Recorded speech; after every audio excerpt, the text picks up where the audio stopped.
DJ, and today is all about patience or the lack thereof, I guess. To the HPLS podcast. Live, relevant, and high performance information, conversations, and education weekly.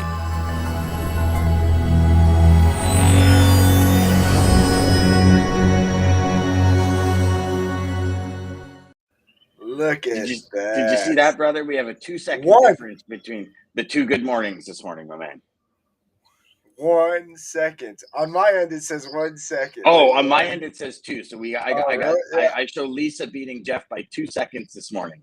I see and one. Jeff, Lisa's got me. Good job. I love you guys. Challenge accepted, and you guys are ready to go. All over it. So, patience.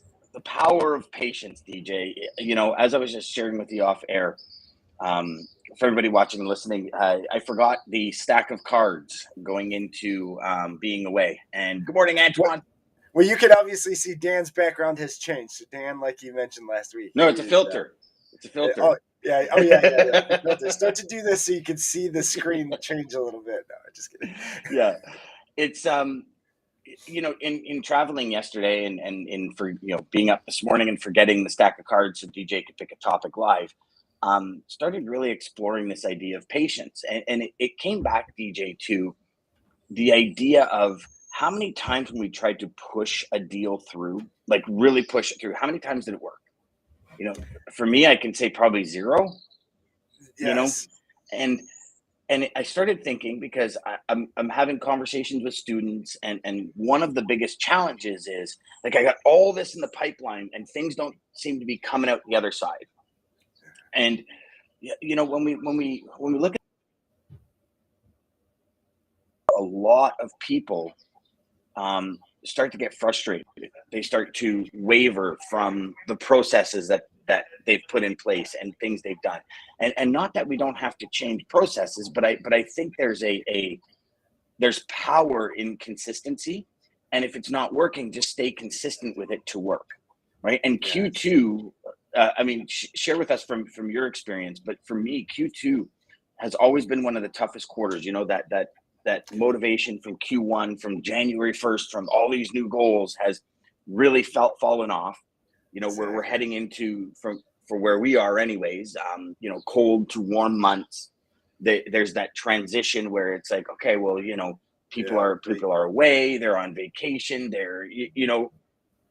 So it was, for me, Q2's always been the toughest to stay motivated, to stay inspired, to keep going. And I always found that in Q2, I would try and push sales through, right? Because how do you stay motivated? You close a couple of deals. You know what I mean? Like, it's just, and it just it never worked. Share your thoughts on that. I agree. Oh man, I'm so glad. So obviously, thank you for joining us from that beautiful place and part of your vacation over there. But I'm glad the internet's working. Yes. So far, so good. But so you mentioned a few things that I think were so key. The process. I think we have to, when we lose patience or we start to waver in the process, we just got to trust the process. I think that's part of where we grow that impatience. We're like, okay, we're doing this so smooth. We got a nice pipeline, like you said, and the process, we're doing this whole process, and then all of a sudden, like we get to that point where we feel like it's full, and we just, you're like, come on, break through already. And I don't think anything, I've never forced, or at least I didn't feel like I've ever forced one, like you said, either. You can't. And if you start to waver from the process, no, don't get me wrong. I think you fall off. I have. And you've spoken to Thomas, right? Because Thomas has been on with us. Okay. So Thomas is a perfect example. Thomas Gray. When I was when I was working through the process with Thomas, he was in my fulfill stage for months. And I remember one day I just said, you know what, like, enough's enough. I said, hey, Thomas, are we going to do this or what? Like, we've been talking to each other for months. We get along great. And it wasn't a, do this or else kind of situation. It was are we going to do this? Like, we've been talking for months. And sometimes our customers do need just that little push to get over the edge to say, you know what, let's go. And that's exactly what Thomas did. He goes, you know what, Dan, you're right, man.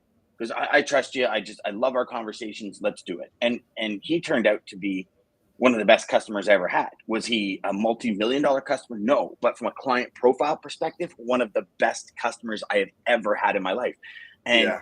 he understood.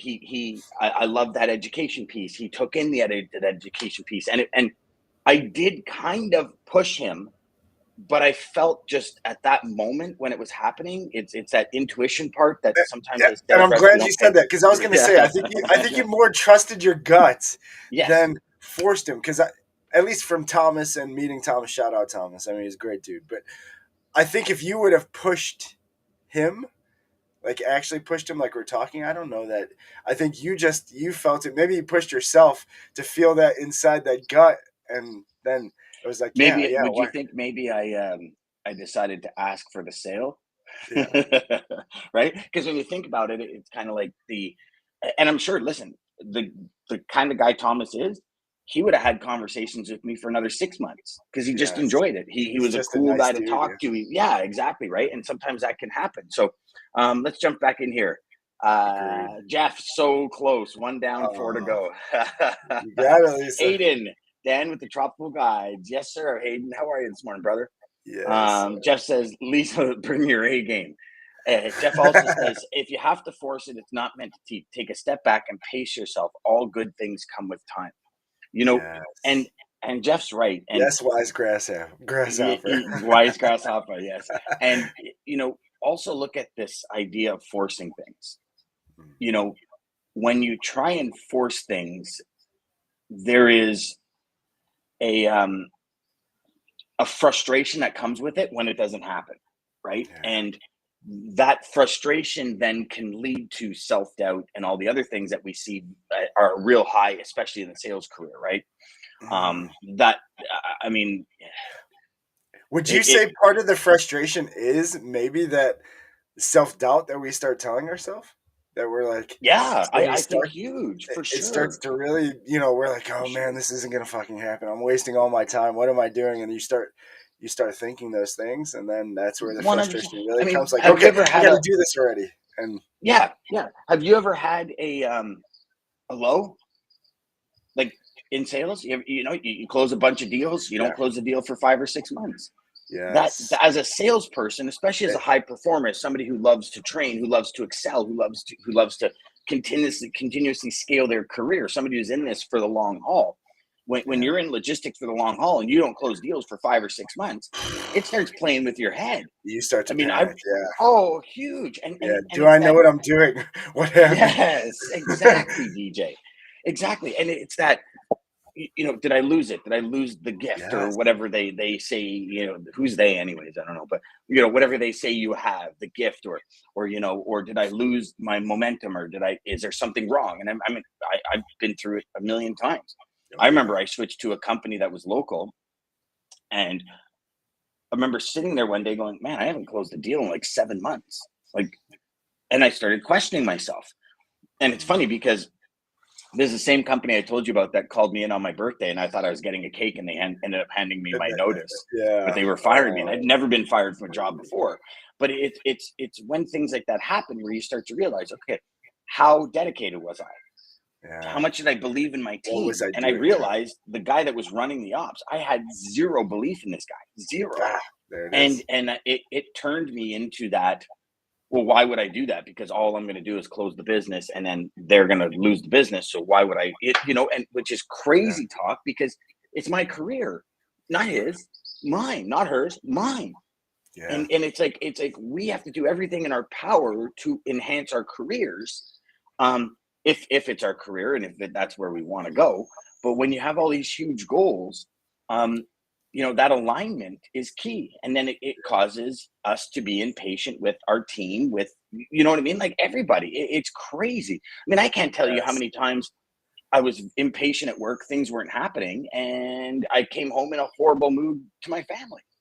Like I, we all do it. It's I always felt so like there's a very, very, very, very, very thin line between like uh almost like an athlete and being in the zone or breaking under pressure. Like it's there's like between that, it's you're either just completely collapsing or you're completely in a zone, and it's like so close that Hmm. you can, yeah.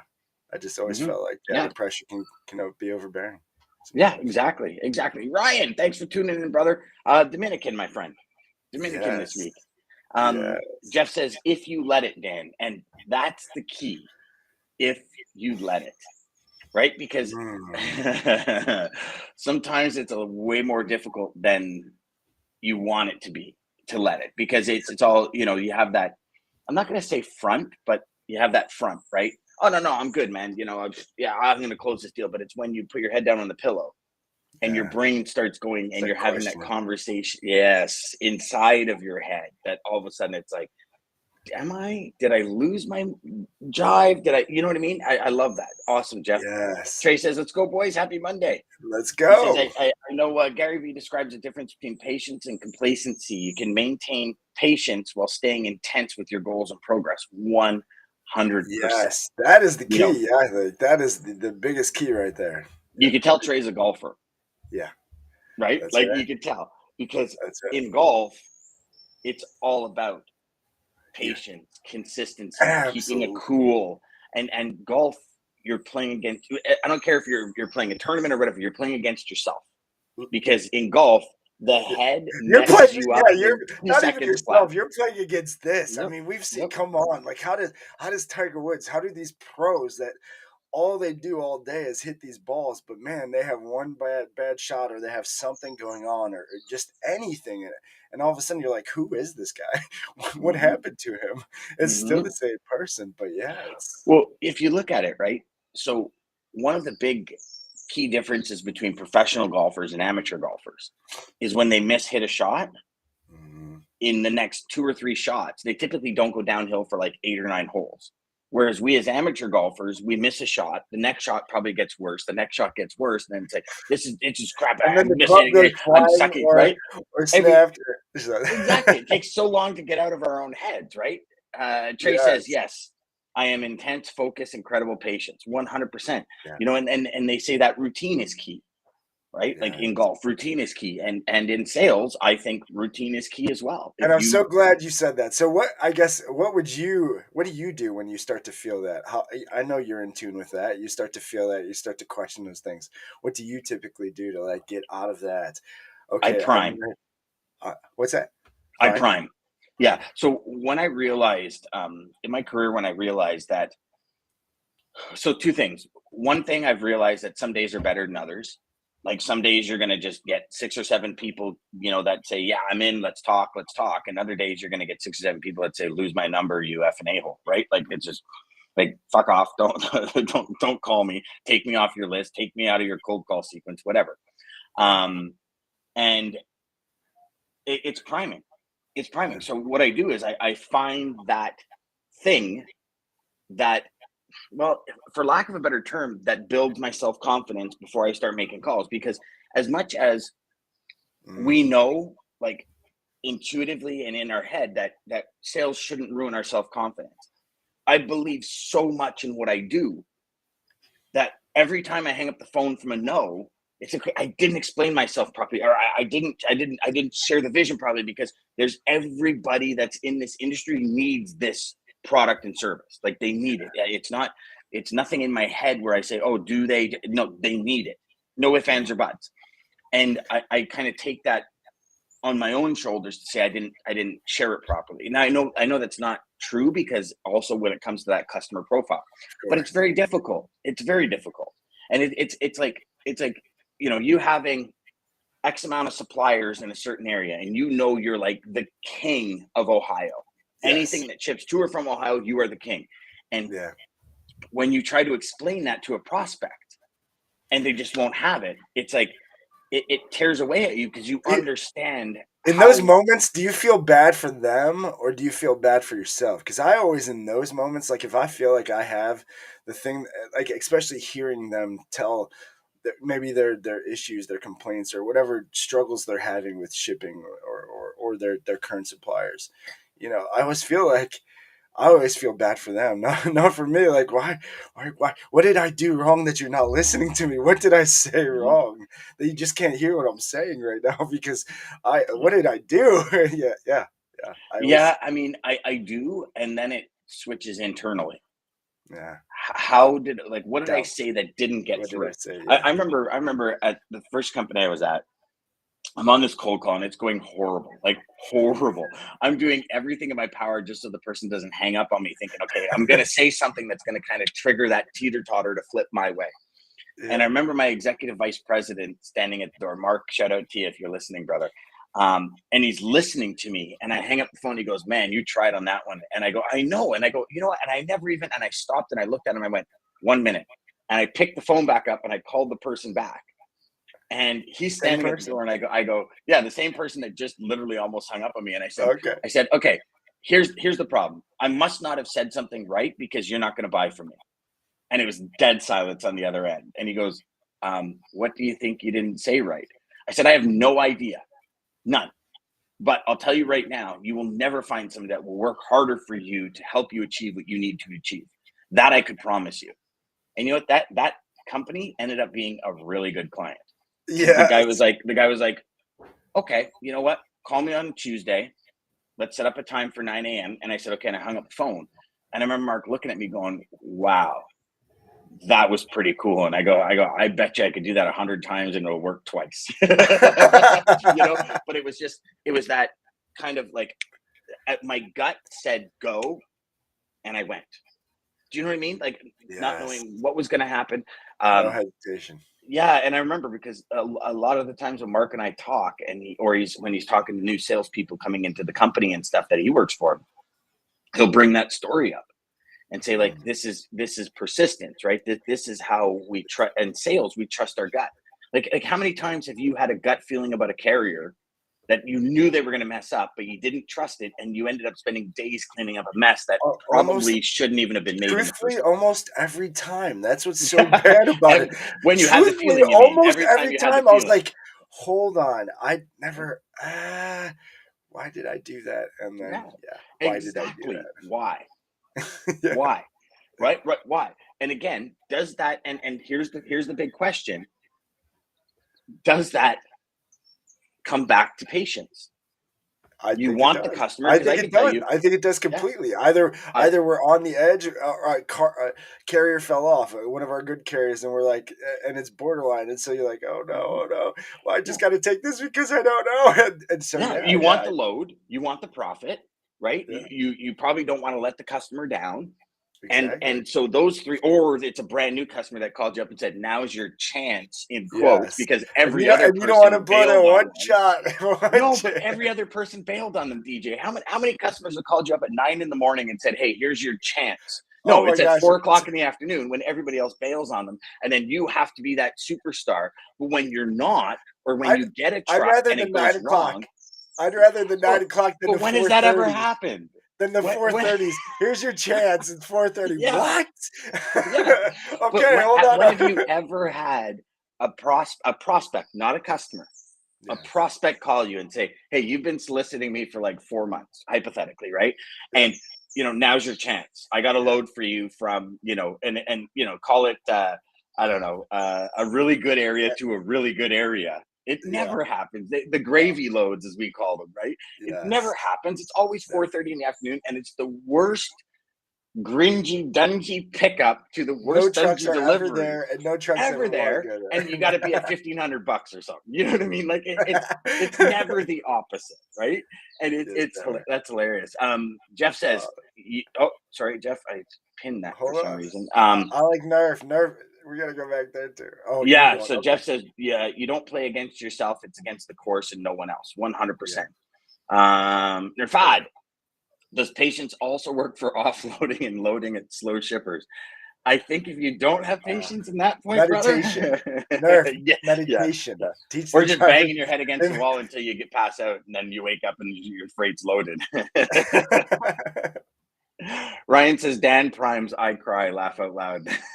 true. That's true. If you can't sell yourself to yourself, how can you sell it to others? This is key. If you sell what you feel, Jeff, 100%. I'm so glad you said that. Yes, Yeah. if you can't sell yourself and you're having those internal doubts with anything you're saying, there's something you're saying that's not And right. not only anything you're saying, if you're selling and you have internal about your operation, Oh, your geez. prospect will feel Yeah. that. And here's the thing: when you don't have patience and you start pushing, you instantly get commission breath. Instantly, it's almost like patience, commission breath. And Yes. when that teeter totter moves, it's like a full on downhill. And that's why I say, patience is kind of on the low, and then patience, and it's crazy how instantly you can have like a prospect you've been soliciting for 5 months. Everything's going great. And you try and push that prospect over the edge when they're not ready, and you'll ruin that 5 months Oh of, yeah, they'll of, of disappear. They'll relationship disappear. building. I had. I'll tell a good story. So I had a customer like that. I forget even it was like so painful because I know it was a big account. There was a lot of opportunity, and it was such a process, and it was just such a debt. Like the longest process I had gone into being new to this industry, and it's like, okay, really? Like, why is it take everybody else is so much quicker? Why are you taking so damn long? But it's and so is me, and so I just was like, okay, what are we waiting for? And instantly she was gone. That was it.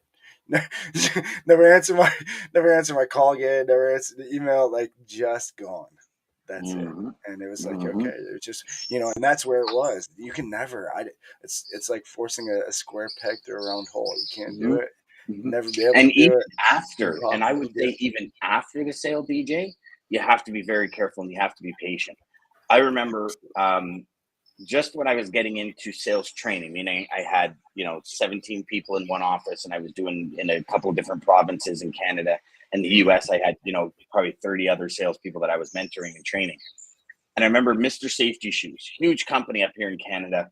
It was about 6 months it took me to close them. And I'll never forget, Lynn Fitzsimmons was her name. And she says, okay, let's do it. Let's do it. And I had set up this whole distribution network in Canada from all the warehouses. I mean, it was a lot of business. And as soon as she said, okay, I said, perfect, I'll send you off the credit app and let's get it signed. She said, okay. I said, and immediately I went, would you be willing to come and speak to all of the people that I helped train and kind of share with them why you started working with me? And she's like, what? Oh And I'm gosh. like, yeah. Can you, and I just total brain lapse. So we had, and talking about LTL distribution, so like $80 here, $90 here, Yeah. $150 here, like Yeah. small amounts like that, because it's Yeah. safety shoes, right? So it's like 7 boxes go here and da-da. It was probably close to an $800,000 a year account in LTL. So you're talking some serious volumes. That's a big That's a big account. yeah. Never picked up another one of my phone calls. Never, No. like, yeah. Totally ghost. Because you scared the shit out of her. It was like SEAL Team 6 chasing Osama bin Laden. She went dark, gone, like gone. And it was like, oh my, and I remember like I would call, I'd be like, hey, if I offended you in any, the whole thing, but it was and I It's sat you, back not and me. went, man, like what is wrong with you? Like you hadn't even moved a load for this person yet. And you're asking them to come and speak to 30 people to discuss how it went from cold call to building a relationship to closing a deal. Like how stupid can you be? And it's fine. Like, and DJ, I was like 20 years into my career then. It's not like I was day 6. Yeah, but You know what I listen. mean? So just listening to that story, something was vibing that you thought like, okay, this is going to be a really good Yeah, customer. This was like a good yeah, process. Let's tell this story. Let me get you involved. And she's like, nope, out of here. yeah, she, yeah, she, and gone. I mean, yeah. I went to the location. Not in, not in. It was Really? like, oh yeah. I mean, it was DJ was a huge. And the thing is, I was also dealing with a company called Enersys, which deals in like the big forklift batteries, Hmm. and I was doing probably 400,000 of LTL. So what it was is like combining the two accounts, we're going to be like a Yes, $1.2 million for my LTL carrier. That's huge for an LTL carrier for small absolutely. distribution, but it was also huge for the structure of my dedicated business. because that's how I structured my whole business, was dedicated. Like I ran 3 times the business with a third of the people, kind of thing. You know what I mean? Like that ratio. Well, yeah, because you're pairing stuff. Yeah. So it was like both of those were key. So not only did, because I was impatient to have somebody, even I could have done it with a reference letter. Like I didn't have to have the person come in and speak. It was like at that point in time, I was like, well, wouldn't it be cool if I brought kind of like what we do? We bring customers in to speak on, you know, what's going on and what they look for. Yeah. So I could have waited till we did 15 or 20 loads or 30 loads. I could have waited 6 months till we developed the relationship and I got to know, and maybe her boss, Jim, at the time, I forget his last name, but maybe he would have been the one that would come speak. Do you know what I mean? Like but it was just that it said, okay, deal. Yeah. And I jumped. You're in the moment. You're in the moment, though. I think you're in the moment. Yeah.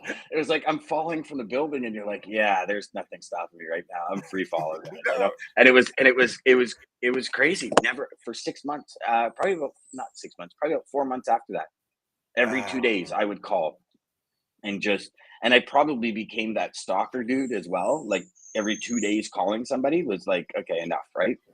But yeah, crazy. I mean, huge lesson in it. And I guess in the end, you know, I know you got to get going exactly in 4 minutes here, but yes, sir.